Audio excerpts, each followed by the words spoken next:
Yo, welcome to L3 Podcast, man. Live, love, legacy. It's your boy Brian, and I'm here with my boy, long overdue, doctorate, Gary Nelson. Appreciate that, man. Long overdue. It's time. Let's get to it, man. Yes, sir. So, this is something that I've been wanting to do. You've been wanting to do for a while. You hit me. And I kind of, in the beginning, I'm thinking you wanted to interview me again. Because, we did an interview a while ago, like in the pandemic. 2020, 2021, something like that. So I really had to lock in for this. And when you finally told me, like, no, bro, you interviewing me. Yeah, I appreciate that too, man. I thought that this would be the perfect person to interview me. Like I said, it's very rare that you can find somebody that you really grew up with. You know what I'm saying? Like, I'm talking about middle school, 6th grade, Miss Graham days. Yeah. You know what I'm saying? Bad as hell. You know? Feel me? Speaking of middle school, I'm glad you said that. Do you remember it? Because it's like some parts I don't remember. Yeah. Nah, I remember like key parts, especially like 6th grade. That was, I feel like class clown type shit. Like, always a class clown, always just wanting to be seen. Yeah. Damn near a follower. You know what I'm saying? I feel like all of us was like that. We was you know young. what I'm saying?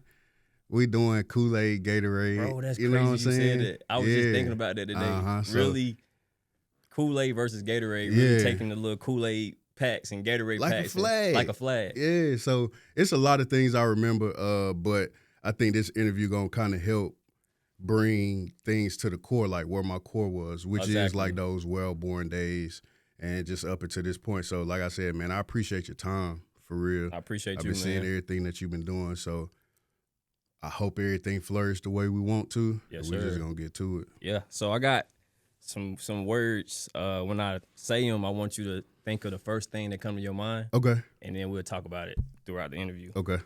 Andrews. I think of just good times overall, but you know what I'm saying, finding myself through everything. School we just turned, you know what I'm saying? Yeah. Greenway. Yeah. Greenway Legendary. for sure. Yeah, a school that got a Greenway. Yeah. First thing I think of Andrews, Greenway.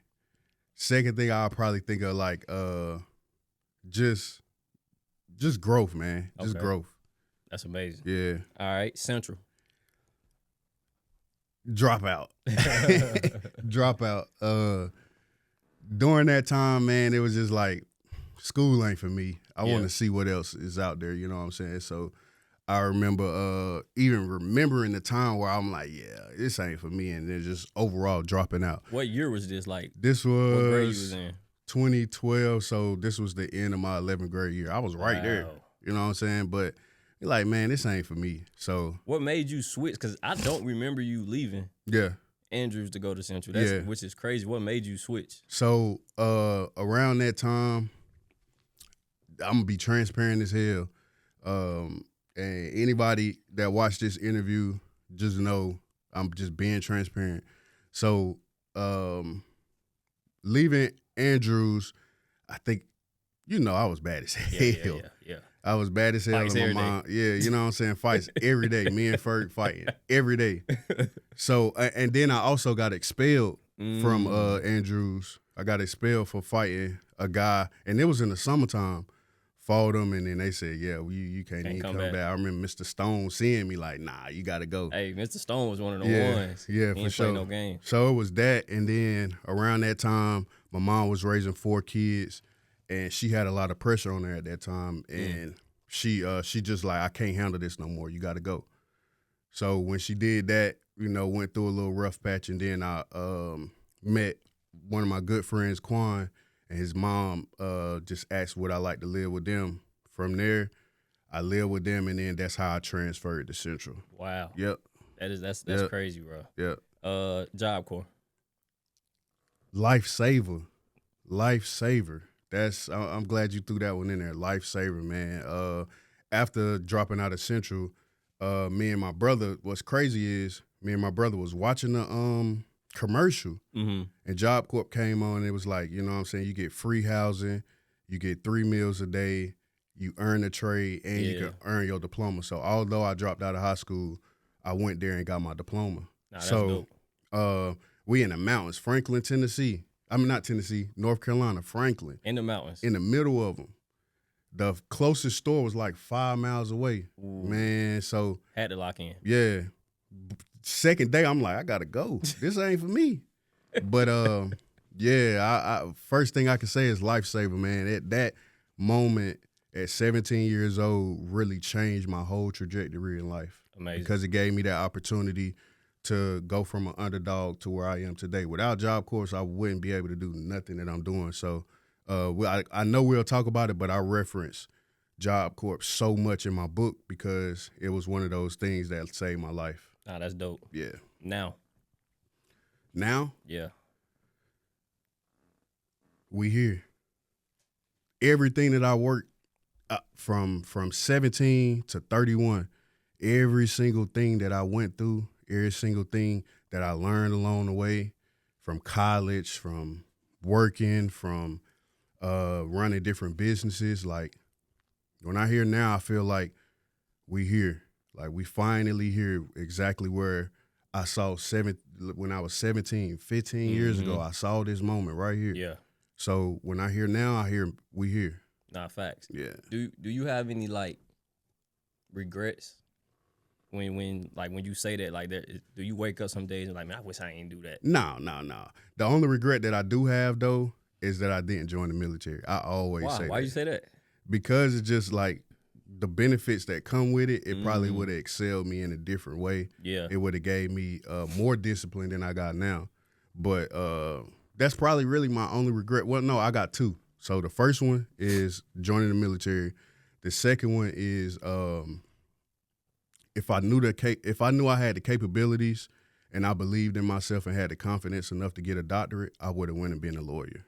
So those are my only two you feel like regrets. The time you put in, you might as well just. Yeah, I should have just went ahead and locked in and became an attorney. It's not too late though. Man, I got to get to it first. Yeah. Facts. Doctorates. Risk, imposter syndrome. Those are the two words that come to mind because one, it was a risk. Just thinking of my next move, I remember being like, okay, what am I going to do? I had just got my master's at Tennessee State. Shout out to TSU. And I was just like, okay, so what can I do? What makes sense? At that time, I was actually staying right across the street from the school I got my doctorate from. And then the program that they had, it just made sense. But the imposter syndrome kicked in like, man, at the end of the day, you're a high school dropout. So you really, like, the belief in myself at the time, it was kind of hard because I still got the thing in the back of my mind, like, am I cheating my way through? Like, what's continuously getting me through? And just dealing with that imposter syndrome the entire time, it's like, man, it'll eat you up. But with God, with determination, you know what I'm saying? And also knowing one of the biggest reasons why I got my doctorate is because I wanted to set the example. You know what I'm saying? Like, we see ball players, we see rappers. we even see business owners, but I feel like when it comes to education at this point, they trying to make it obsolete, but at the same time, like, it really can save your life. It's really one of the only things that could bring you to zero from zero to hero. When you think about it, like, if you learn something, it can literally take you to wherever you want to go. Exactly. With basketball, you got to kind of have the talent and the skill. Football, the same. Rapping, I ain't got a rapping bone in my body. Like, I can't rhyme for nothing. Yeah. You know what I'm saying? But when you think about education, literally all you have to do is learn something and it can take you from one place to another. So I wanted to be that example. You know what I'm saying? And I'm glad you said that because I remember when you interviewed me, that was one of my biggest things. I was like, I ain't need school. Yeah. I was like, bump it. I'm going to figure it out. Yeah. And it just took me, when you called me, and it made me realize, like, you got to go do something. Yeah. You know what I'm saying? You got to go build a career. You got to get something under your belt. Yeah. You know what I'm saying? Especially with being black. Like, we don't realize, is it possible to make it without it? Yes. Yeah, for sure. But it looks better. And not even that it looks better, it just establishes a foundation. That's the biggest thing, like, with education. At least you have some type of foundation that nobody can take from you, no matter what. You can get money taken from you with taxes, bankruptcy, whatever you want to look at it. You can get talent taken away from you and skill by just hurting yourself. You get what I'm saying? But that foundation of education, nobody can take that from you. You know what I'm saying? So it's like, yeah, you don't need it for sure. You don't need it. And also education is in different ways. You can get education from experience, through getting a trade, etc. But, you know what I'm saying, it's important. And I want to be the vessel, and I want to be the example of what it can do for you. Exactly. Yeah. Bet. So let's get into it, man. For the people, your audience and my audience. Yeah. Where you from? I'm from High Point, man. I'm from High Point. I'm from High Point. I was born in South Carolina, Bishopville to be exact. Population 3,000 people. 3,000. Small city. Pops moved us whenever I was like 5 to Winston-Salem, High Point. We kind of bounced from there. But where I actually, you know what I'm saying, got to knowing me and growing up and going through different shit. Yeah. It was High Point, man. So, yeah. Nah, that's dope. So how did High Point shape you? It gave me the resilience that I'm talking about in this book. You know what I'm saying? Like, everybody know, coming from High Point, like, it ain't too much that you can really get into that's going to be, you know what I'm saying, that can set you up. It's a couple examples. We was talking about that the other day. I think our generation is really showing that it's way more opportunities than what we see. But it shaped me to be, like I said, who I am. Like, I got in all my fights in High Point. You know what I'm saying? I learned how to, you know what I'm saying, maneuver, hustle. I got the hustle from High Point. Yeah. I got the resilience, like I said. I got the family. I got the network. I got the village. So it really just molded me into who I am today for sure. Nah, that's dope. So with being from High Point, like what's the negatives that you hear? Like you said you went to Tennessee, right? Did people in Tennessee know? Nah. So they ain't know nothing about High Point? Nah. I rarely I rarely cross paths with people that actually know who High Point is. But shout out to HBU. Yeah. Making the NCAA tournament because crazy. Now they at least showing some, like a lot of people didn't even know about High Point until HBU kind of put on. So shout out to them for that. But moving to Tennessee, they ain't really know too much about. Nah, that's crazy because when I was going back and forth from South Carolina with my clothing line, they was asking me, where you from? And I said High Point. Yeah. And eyes got big. Yeah. And the first thing they say, we'll go down to High Point. Yeah. And I always be like, for sure. Dang, why is that the first thing people say? But they don't understand the resources that we got there. They don't understand the environment that's there. They don't understand the trials and tribulations that people go through in High Point every single day just because it ain't a lot of opportunity there. But when Tennessee, Nashville, that's like my next step to who I am today because it taught me so much. But one thing I learned about like Nashville, places like that, Memphis, like they really rep it. Like they really, really are gun-ho on where they from, which made me kind of look at the Carolinas different. Like, okay, I'm proud to be from the Carolinas just because of how I see others doing, because we got a distinctive like swag to us. We got to, you know what I'm saying? Like we just different from everybody else. And I was saying the other day, like, the Carolinas is one of the most diverse places that you really can stay. We got beaches, we got colleges, we got entrepreneurship, we got the country, we got the mountains, we see all the seasons. Like, and we host one of the biggest fairs. Yeah, Carolinas is really where it's at, and people will continue to see that as people come up. Shout out to everybody that's doing something within the Carolinas right now. Nah, that's dope. That's dope. All right, let's get into the book, man. For sure. How you come up with the title? Really God, everything that when it came down to just all my businesses, even like my podcast before, like 3 years ago, it was called The Art of Hustle. Everything is really an art. And it always stuck with me, the art of something. You know what I'm saying? But God revealed to me, like, everything that you're doing is through resilience. Like, when you define it, it's basically just you just continuously moving through all the obstacles, through all the experience, through any environment. Like, it's just it defines me. Like, I always call myself at this point, I'm an expert in resilience because like, it took a lot for me to get to where I'm at today. Nah, for real. You know what I'm saying? So I just wanted to when he gave it to me, I'm like, yeah, that's it. That's the book. Okay. So since you said that it had to be some low points in your life that you talked about in this book. Overly. Lowest points, like I said, when and at this point, me and my mom done had multiple conversations about it, and we got an understanding as to what happened. You know what I'm saying? So by all means, I don't want it to come off as anything that she's not a great mother. But that was like one of my first trials. You get what I'm saying? Like, being kicked out and then just not having the understanding as to why. Why you got You get what I'm saying? Yeah. That was like one of the first trials. And then taking that step to, at that point, drop out of high school. And during that time, I ain't really think of it like, bro, you going down the wrong path. Like, you ain't even thinking at this point. You just moving. But at the same time, as we can see, like, everything happened for a reason. But if I had to highlight some different phases, it'll be that. It'll be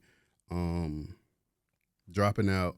It'll be taking that risk to go to Job Corps. It'll be getting fired from my first job out after Job Corps. Then it'll be jumping full blown into the streets after that time, like I'll say like 2013 to 2015. Like, during that time, it was straight dark. Like, it was always something going on. We just trying to figure it out by any means. By any means. Yeah. So do you think? Because my mom liked to say she didn't kick me out, but she did. Yeah. After I graduated. Yeah. Because I had a baby on the way. Okay. And she didn't agree with it. Yeah. But do you think not having, I guess, at the time when you wanted it, that mother love kind of made you just say, I'm going to do what I want to do? For sure.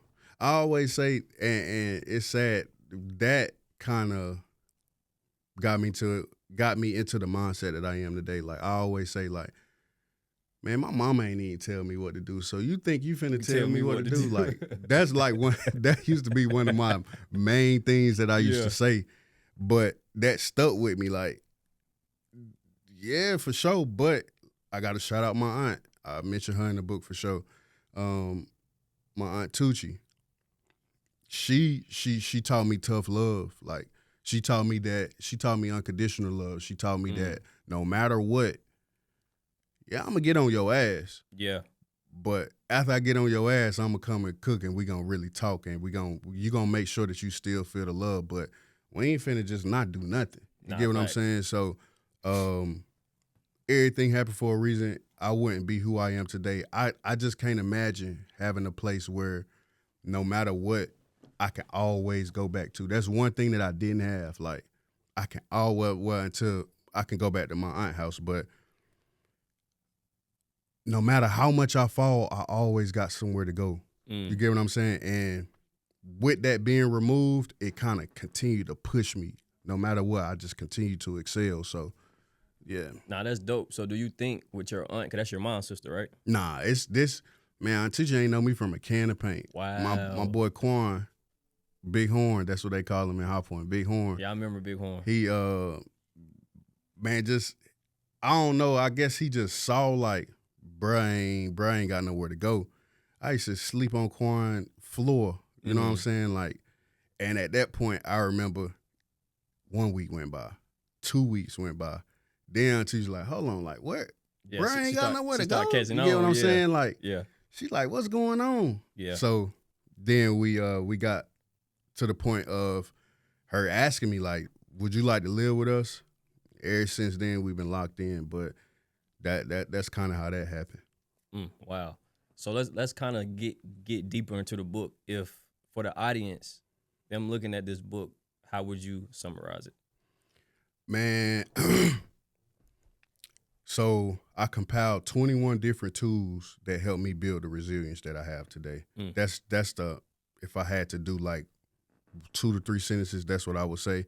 But this book is really for the underdogs. This book is for the people that, you know what I'm saying, really might have been counted out in any way. It don't have to be counted out based on the size of your pockets, the color of your skin.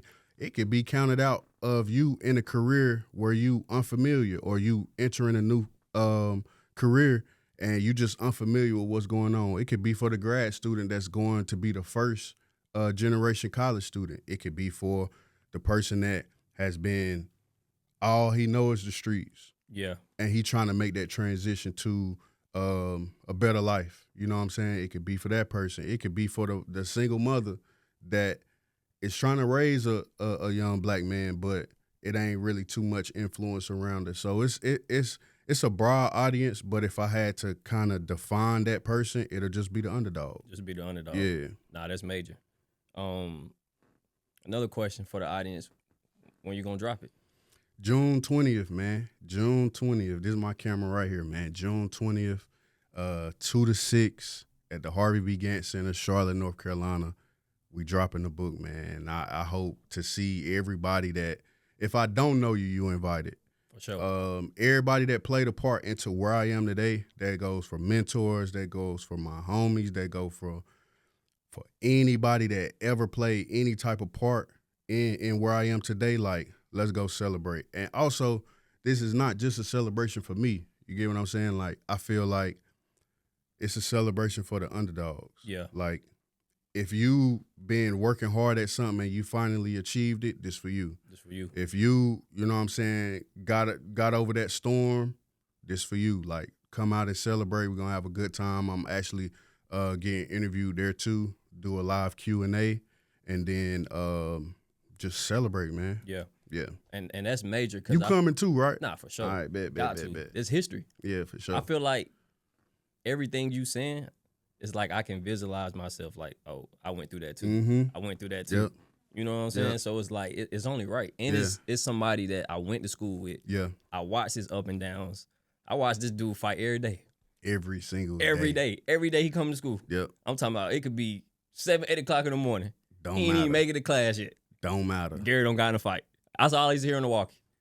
You know what I'm saying? Don't matter. It don't matter what's going on. Like, let's do it.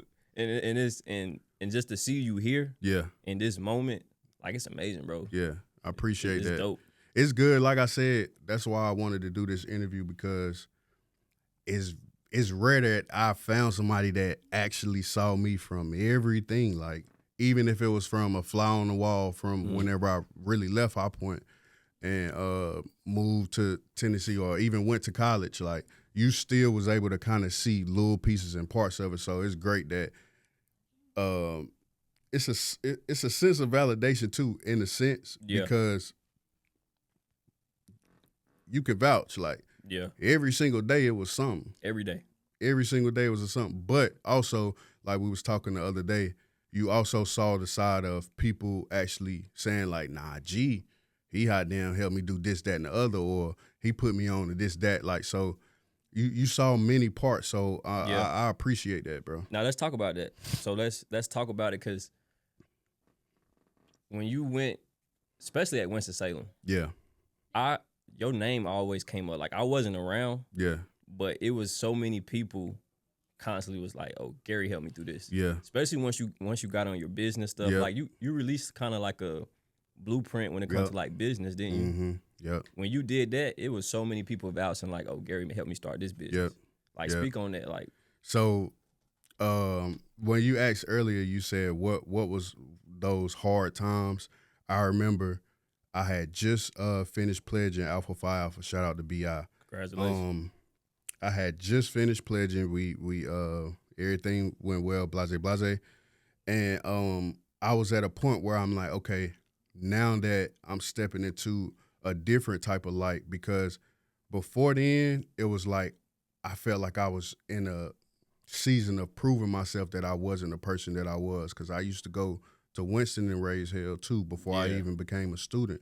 Like I remember this officer, I don't know, I feel like anywhere High Point go, I just want to make it known. Anywhere High Point go, they gonna fight somebody. Nah, for sure. You get what I'm saying? No matter where is it. Yeah, and at that point, we had just finished whooping somebody, like, badly. And a police officer, like, I'm trying to get into Wilson, and the police officer about to make the call to basically ban me from the college. Never forget it. Before I was a student, I'm like, bro, please don't do that because one day I'm going to be a student here, and that's going to mess me up from becoming a student. So, like I said, during that time, still raising hell at Winston, I kind of felt like I got to prove to these folks that I ain't the same person. Yeah. So that was one reason why I became an alpha, and that helped me being around my LBs to doing that. Shout out to them. But after that time, it was 2019. I had just got my very first apartment. Shout out to Trey. I had just got my first apartment. My first space that was mine. You get what I'm saying? Like everything in that space was mine. And I said, God, you blessed me with this space. Like help me to use it and maximize this space. Yeah. So I just really locked in. First book I read, of course, Rich Dad, Poor Dad. That's like the biased book to read, but it actually helped. Yeah. And then from there, I just went down a rabbit hole. Earn Your Leisure had just now started. Like they just started their podcast, so I'm watching them heavy. And I feel like that was Earn Your Leisure golden time too. So I'm watching them. I'm just learning business, everything about it, the different entities, how they establish the foundation of it, EINs, the difference between S Corp, C Corp. Like I'm really diving deep on business to the point where I made my first one. It was called my first LLC was called Legal Money Cartel. Legal Money Cartel, LMC. That was my first LLC. But during that time, I learned the process of how to actually establish a business legitly. Yeah. So from there, I don't know. I just took the risk and said, hey, I'm offering these services to the different students on campus because at that time, it's like Winston just became an entrepreneur hub. Everybody was trying to start a business. So it was like a golden time for me. And then that kind of got me to the point where I am today. I probably done helped like 180 businesses overall over the years to establish, go ahead and get their business credit together, give them different resources to whatever they want to do. That's what really started that. And then speaking of the actual course that I made, I learned how to create it as a course. And then for that course, I always, for some reason, I'm like, pay whatever you want for this course. Yeah. Just get it done, you know what I'm saying? Because it's a breakdown in it. But that's really what started it. Nah, that's dope. That's dope. So your journey through college, like, because you went to multiple schools, right? Before you finally decided to go to Winston-Salem, right? So I went to A&T first. Yeah. 2015. Shout out to A&T. Well, actually, I went to Job Corps for the second time in Kittrell. From there, I started working at Baker Roofing, and I never forget it. It was me and my homeboy on the roof, and the guy was like, man, why y'all so young working on the roof? I'm talking about we working 16, 17 hours a day on the roof. And he was like, why are y'all working so hard? Y'all so young. Like, why won't y'all go get an education and use that education to get somewhere else? And we like, damn, we ain't really thought about it like that. We just trying to get some money. And then God blessed us with a miracle to get into A&T. Went to A&T 2015, but if you know Greensboro and High Point, we got a history. Yeah. You know what I'm saying? Yeah. We got a big history. And I was in that history for sure. Nah, for sure. It's plenty of people that can vouch. Like I was in that history. But that history kind of spilled over to whenever I was trying to, you know what I'm saying, get legit or whatever. But I kept running into the people that, you know what I'm saying, we had that history with, and I'm like, bro, it ain't no way possible that I can make it out here without kind continue to go back to my past because it's Greensboro. We see them every day. Like they in the calf, they in whatever the Aggie thing called. Yeah. So they always there. And at the time, they had a huge buzz. So they performing there. There's different things going on. But I'm like, bro, it ain't no way, because thankfully I had a sense of, like, they had a sense of respect for me. Yeah. Because it was just like a pass off. Like, it wasn't really never nothing. But I'm like, bro, if I know for a fact if I get tried, we gonna take it all the way there. Yeah. I know that for a fact. Yeah. You know what I'm saying? So I'm like, bro, I gotta leave. So went on academic probation. And then eventually, I don't know if I got kicked out or I withdrew, but then I had to go to GTCC and get one course. I had to take one course in order to transfer to Winston. Yeah. I took that one course. It probably took like 3 months. I did a mini-mester. Took that course and then went to Winston. And from there, I graduated business management. And then from there, I went to Tennessee State University, got my master's. And then from there, went to Trevecca Nazarene University and got my doctorate. Nah, that's dope. Yeah. So that moment at A&T, like, was that your wake-up call that you running into these people that you was into? Did that really make you realize, like, I got to change my life? Nah, I feel like I always had discernment. You know what I'm saying? Like, to make better decisions. Like, I always looked at myself like, no matter what environment I'm in, I still got somewhere to go. Like, I always got an end goal, and my end goal was kind of where I'm at today. So I had the discernment to say, like, bro, I made it out of all this with no charges. You know what I'm saying? That's a blessing. I made it out with no charges. Like, a few of them got dismissed, et cetera. I had a mentor that helped me out, like one of my last charges. Shout out to Mike Sr. But I just was like, man, if I don't get out of here, and then it might be a side, like, it was a few people that we had mutual respect for each other, and they just let me pass. But that, who's to say a drunk night would happen? You get what I'm saying? So it's like, man, let me get up out of here before something really happened, and now I'm stuck. Yeah. And now it's harder for me to reach whatever goal that I was trying to get to at that time. And then on top of that, like, we really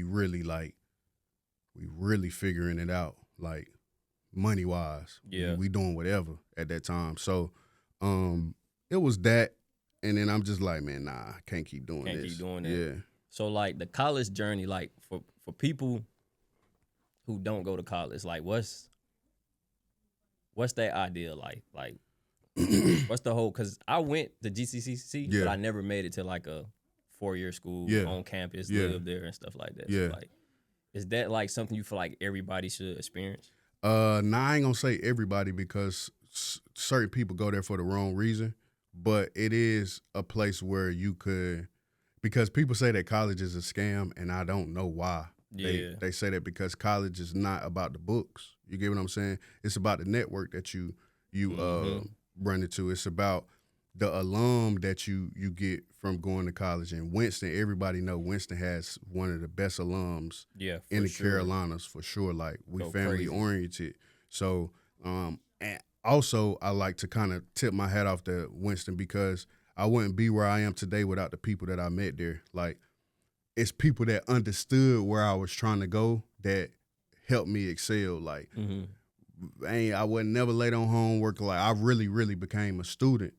But you got to go with the right mindset. You get what I'm saying? On top of that, you got to make sure that you choose the right major, or at least have a sense of what you want to do. And at this point, if I'm talking to somebody that wanted to join, or not join, but go to college, I would say we got more than enough resources for you to understand what you want to do. Exactly. You get what I'm saying? Like, put it in chat. Chat, this is me.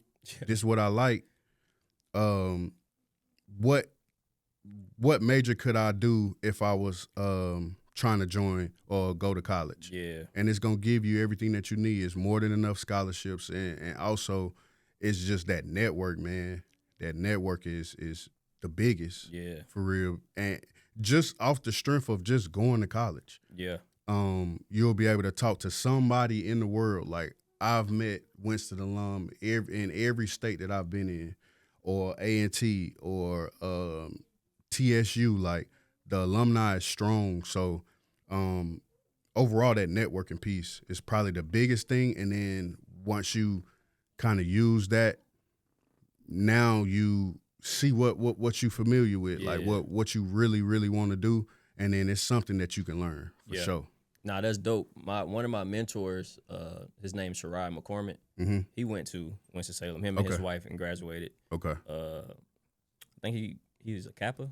Okay. If I'm not mistaken. Yeah, shout out to them. Yeah, and he was telling me he's from Harlem. So he moved down here from Harlem, went to school, and he said the whole North Carolina wave was just different from what he was used to. And he was like, what really got him was the females. I ain't gonna lie, North Carolina. Yeah, we top tier. We top tier. We top tier. And I'm not talking about just the looks. Like, I'm talking about intelligence. Smart. I'm talking about just overall amazing. Exactly. Yeah. Most females at a high point, I'm gonna say, I'm gonna give this 90% is going to college. Yeah. 90% of them is going to college. Even the hood ones. For sure. They're going to college. And that ratio crazy. Yeah. Like, no matter what, like you in it to be, and I'm not pushing this, but you in it to be a ladies' man, it ain't no way possible that you wouldn't be like, college is where you need to be. Yeah. But you just can't go in there and just be that. You know what I'm saying? Like, go with a purpose. Yeah. You get what I'm saying? They there.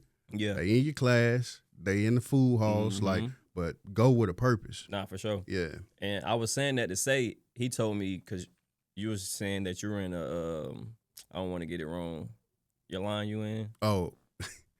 He said what's line? Alpha. I'm an alpha, yeah. He was telling me those connections matter. For sure. Because he was in an interview one time. Yeah. And the person that was interviewing him was a Kappa. Yep. And he seen his pen. Yep.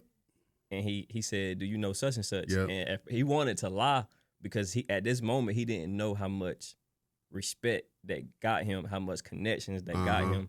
And just off the strength of him pledging that he got the job off rip. Yep. Like, have you experienced any of that? Of course. It's plenty of things. Like I said, right in the pandemic, like right when the pandemic started, I'm talking about probably the month of, I was probably like 1-2 weeks into the pandemic, I had got into a little bit of trouble and made one phone call to my mentor like, hey, man, this is what happened. He told me to hit up my guy Cecil. Cecil is an alpha. Cecil is an alpha within my chapter too, Beta Iota. And he helped me get out of that, expunge. It ain't on my record or nothing. So it's different things like that. When it come down to a job, I can remember a plethora of interviews that I've done or just networking. Like, one of my favorite alphas in North Carolina is Alan Younger. He's one of the he's one of the greats here. Just the opportunities that I had from just knowing him come from this fraternity. So shout out to all alphas, man. Nah, that's dope. All alphas. Y'all heard them, man. Connections matter. For sure. They matter. For sure. Stop burning these bridges because they matter. So let's kind of focus more on the book. Why did you feel like this is the time to tell the story? I think because I have this analogy that when you think about a marathon, you know how everybody is pushing like it's a marathon, not a sprint. Or, you know what I'm saying? With Nipsey, he got the marathon continues. Everybody focuses on the marathon, but nobody really talk about the training that you got to do for that marathon. You get what I'm saying? I feel like from 17 to now, all of that was just the training and repetition that I had to get to this point. And now I'm finally starting my marathon. Yeah. And I wanted to have a great foundation. And the best way, like I said, I can't make no album. I can't rap. You know what I'm saying? Like, this is my way of rapping. Yeah. So it was a great time to start. And then, like I said, I just moved back to North Carolina last year, and it's just a good time for me to just start and establish myself again. Like, when I left, I probably left at like 25 or 24. So that was over 5 years ago. Yeah. I got way more knowledge, way more discernment, way more connections, way more resources, way more, like, I'm just overall business minded. So I thought that, one, this is a good time because now I'm finally starting my marathon, and this is like my foundation to it. Nah, that's dope. So when you was writing this book, would you say this was like therapy? Because a lot of people say that we need therapy in some type of way, like whether you talking to somebody, whether you like venting to somebody, or writing a book, like just getting it all out. Was this therapy for you? It was. I feel like it was what I learned through therapy. Like I've actually went to therapy. I've been writing this book for real for like 2 years, or I would say 2-3 years, because when I started the book, I was like, I know I'm gonna drop this whenever I graduate. So I started go ahead and gathering a chapter, and I also want to kind of get into how I wrote the book with artificial intelligence. That's one of the biggest things I want to cover. But writing it, I'm just going through different motions. Like, so when I'm going through starting the doctorate, the first chapter is it's okay to start alone. Like, I started with no, I ain't gonna say with no guidance, but I started with knowing that nobody around me got a doctorate at that time. So it's like contemplating starting, and then just getting to the point where I'm like, yeah, I'm gonna do it. Yeah. I just knew it was okay to start alone. Just different turning marathon foundations, and now I feel like I'm at a point where I can actually help somebody that I don't even know, like through a book, through the different lessons that I have. Like I said, there's 21 different tools that you can use. So honestly, you don't even have to read it front to back. You can go straight to chapter 15, open it up, and then it'll kind of give you something, whatever you want. If you just look at the table of contents, you will really, really be able to say, okay, well, I need to know this now. Yeah. Go to it, and then you can read it. So it was a mixture of that. This is my first full year back in North Carolina. And like I said, just establishing myself in where I am today. When I left, I was like 24.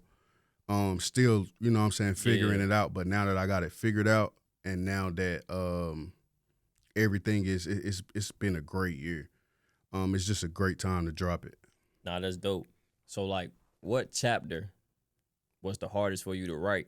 Because, like, I know I still have some moments where, like, and I just feel like it's God is telling me, like, it's okay to I don't want to say soft. Yeah. But, like, you know, to have your moments. Yeah. You know what I'm saying? Like, did you any of those chapters put you in that? The hardest chapter?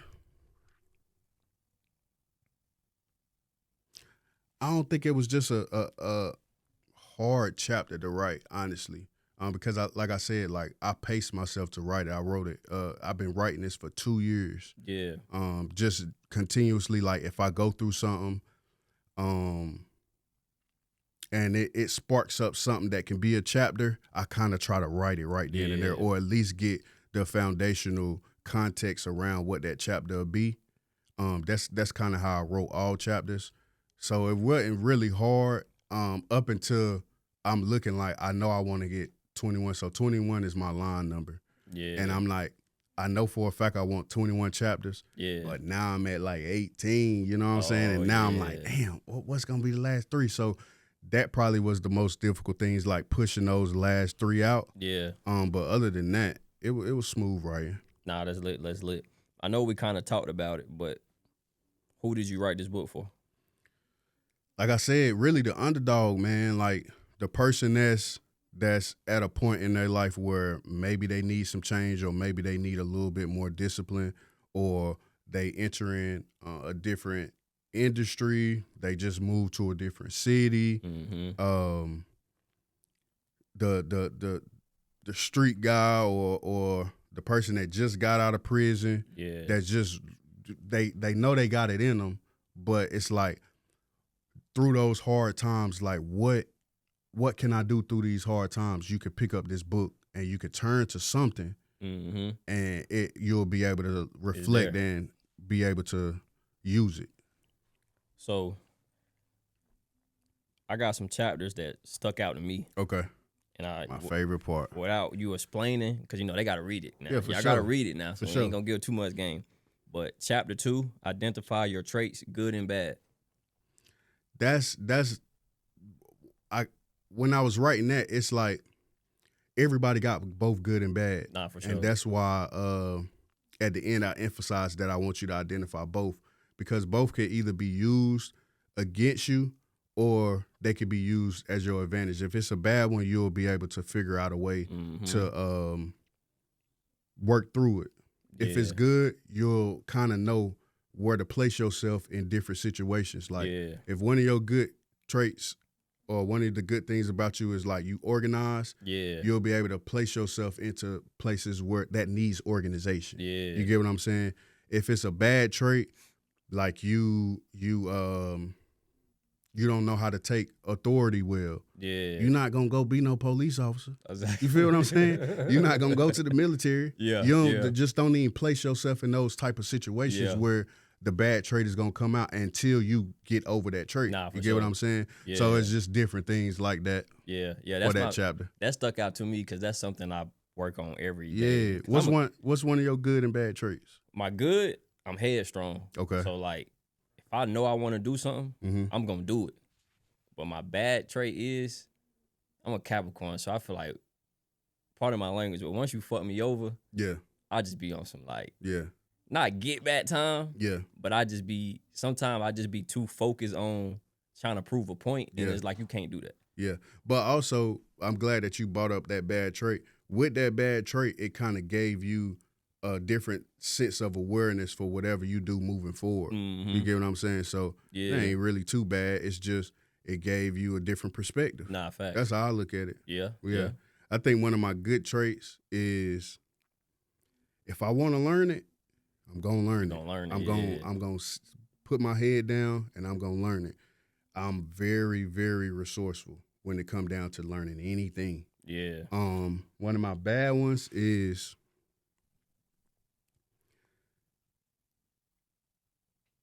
I think I'm strong-minded in different situations, or it's I always say it and I'm missing, so we'll go back to it. I'm sure it'll come back up, but yeah, that's one of my good traits, and I'm gonna give you a bad trait later. I bet. Chapter 15, which you mentioned, which is crazy. Sacrifice 1 or 2 years to double up. I think that was one of my favorite chapters to write.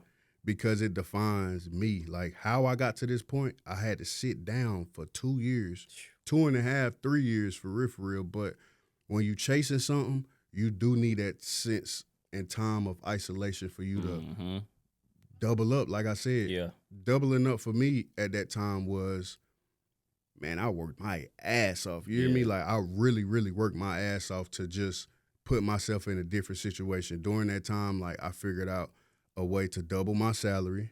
I figured out a way to double the time that I was into the gym, double my education, like when it came down to what I was learning, double the research, just double everything. And it don't have to be, like I said, 1 or 2 years is ideal, but if it take you longer, that's fine. But I think that 1 year is a good foundational year for you to just sit out. I ain't saying you gotta, go under a rock, but when it come down to really going at something, or like if it's a certification, if it's a you want to make a move to a new state, if you want to start a new business, like just give yourself 1 year to just lock all the way in and double up on everything that you're doing to reach that goal.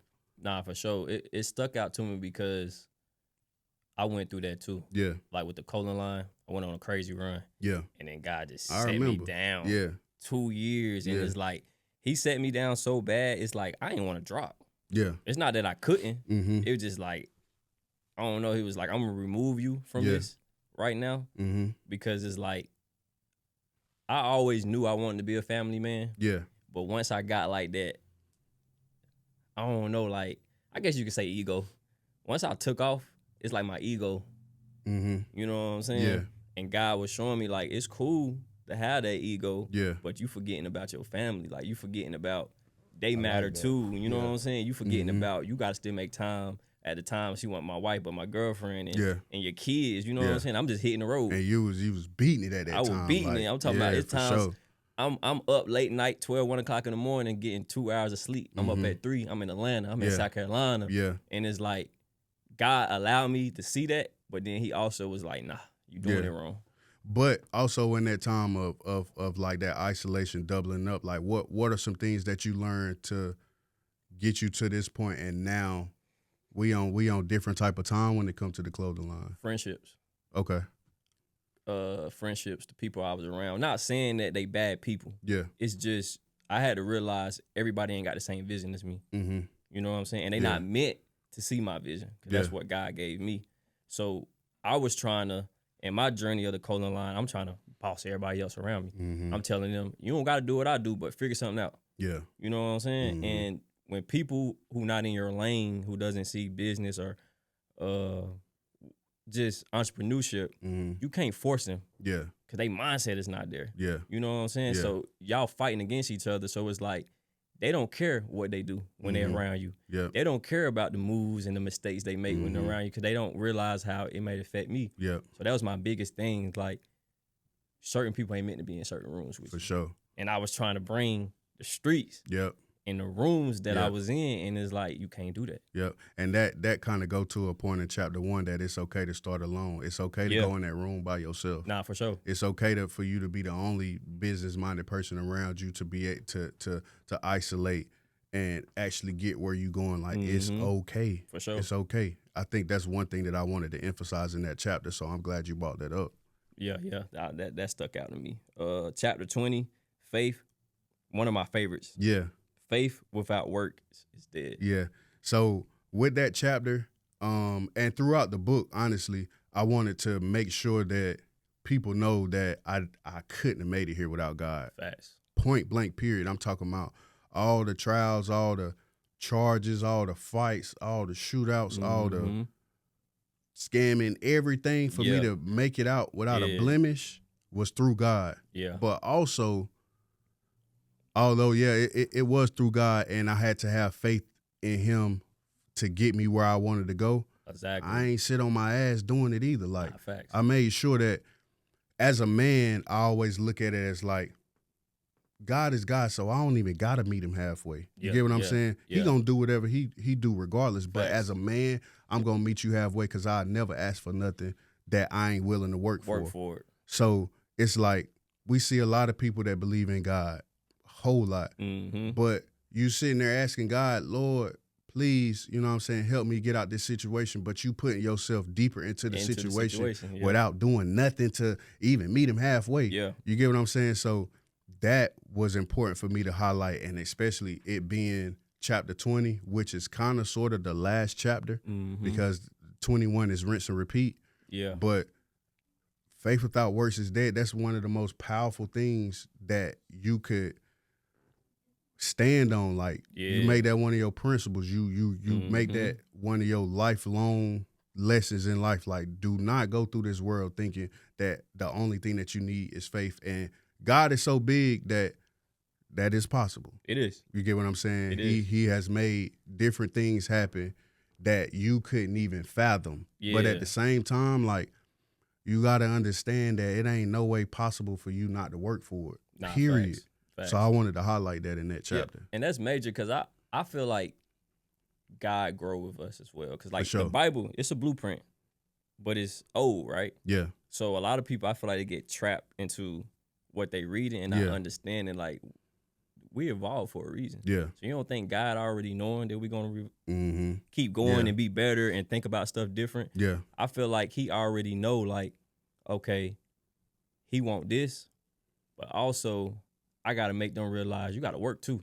For sure. It ain't no question about it. It's like the famous saying when it come down to God is, I'm going to put it in God's hands. But after I put it in God's hands, I'm going to make sure that I do something that I always look at God as a man too. I don't want Him to look at me like, bruh, just pray.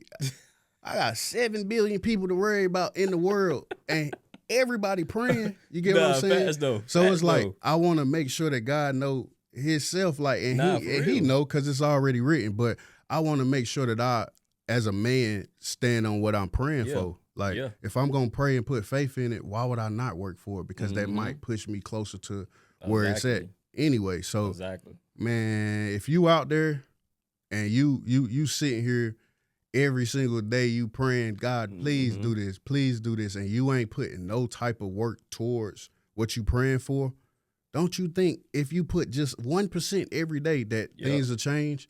That's why you got to pray, and then you got to go to work. For sure. Yeah. Nah, that's major. Chapter 21, rinse and repeat. Yeah. That's hard. Yeah. That's hard. You learned 20 different lessons in the book. You get what I'm saying? You learned 20 things that you can apply today to whatever you got going on. But after you apply it and it actually worked, just rinse and repeat. Yeah. Just do it again. Pray about it and do it again. Like that, it was the best way to end the book. Like, it ain't no another lesson, man. Yeah. You got everything that you need. Facts. Rinse and repeat it. Like, So that's why I went with it with that last chapter.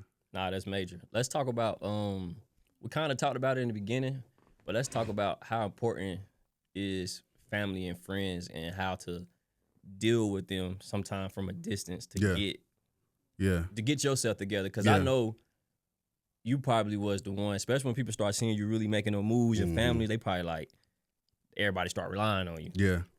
Like, how tough was that to make them realize, like, look, I got y'all, but let me do my thing. It's you gotta establish that as soon as possible when you know what you're going for. Yeah. Like when you know your purpose and you know you can't stretch yourself thin, because I went through the phase of stretching myself thin. Don't get me wrong.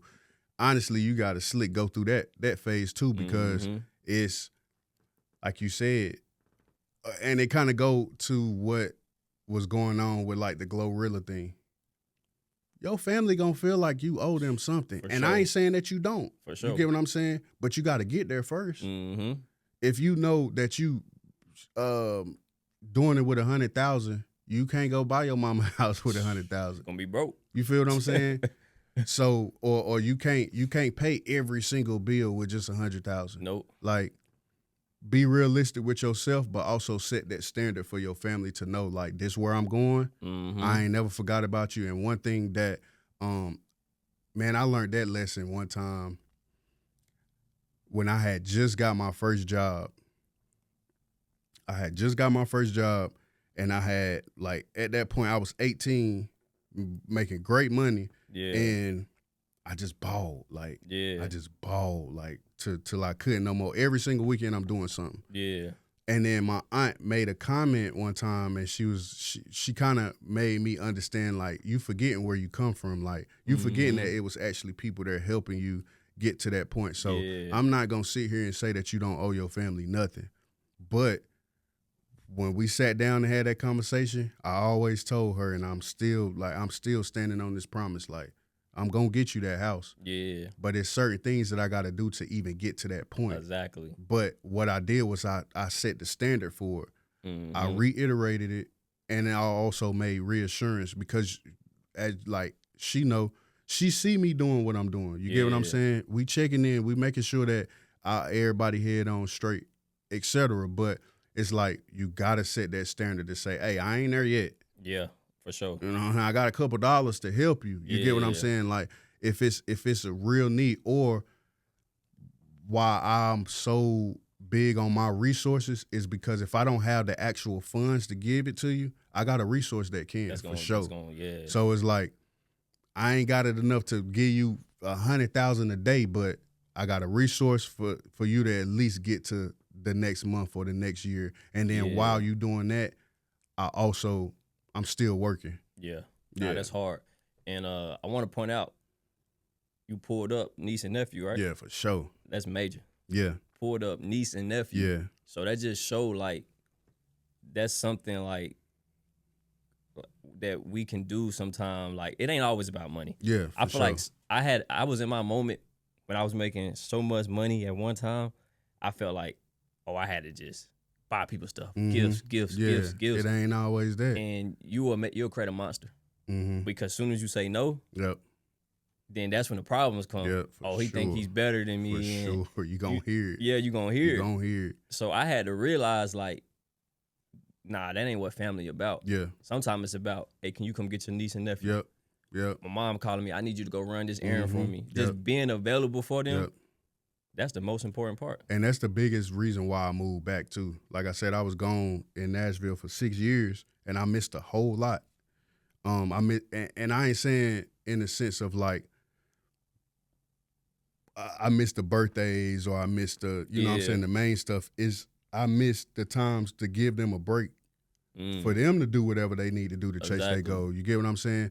So that was one of the most important things as to why I moved back. But doing stuff like bringing them here today, I did that because they can't go see me dribble no ball.